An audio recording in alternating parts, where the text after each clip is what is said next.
Baba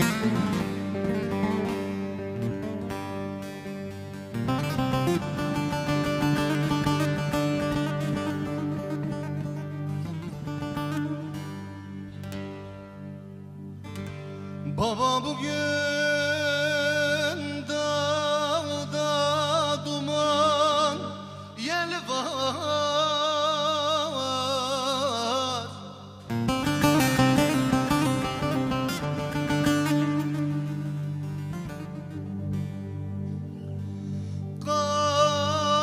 Kaşta kemen yel var.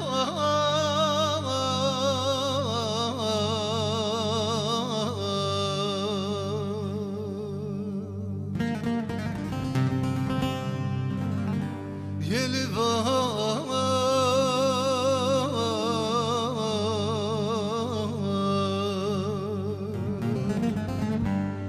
yeli var, var.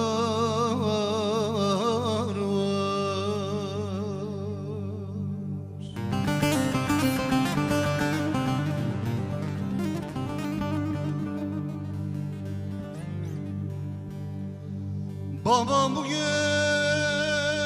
çözgün düğmesine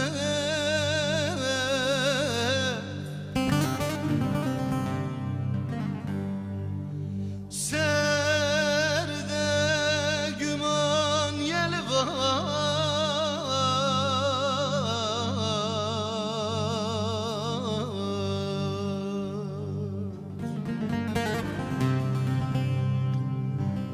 Yeli var,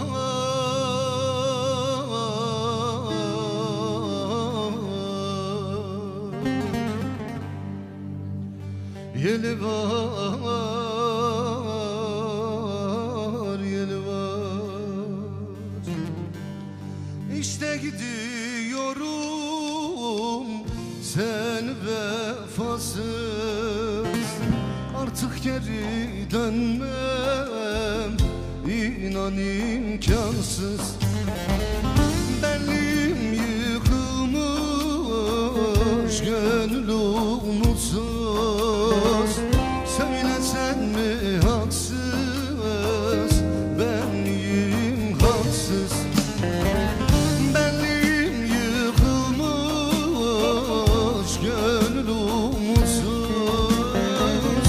Söylesen mi haksız, benliğim haksız. Söylesen mi haksız, benliğim haksız.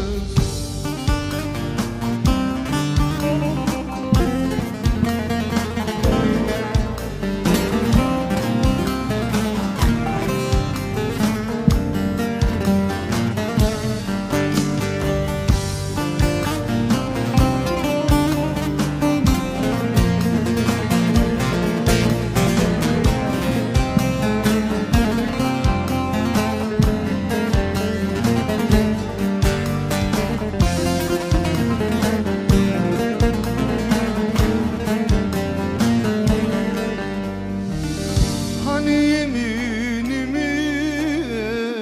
hani sözümüz, yine hüsran oldu garip gönlümüz. Bu muydu bitmeyen büyük sevdamız? Söylesen mi haksız, benliğim haksız. Bu muydu bitmeyen büyük sevdamız? Söylesen mi haksız, benliğim haksız. Söylesen mi haksız, benliğim haksız.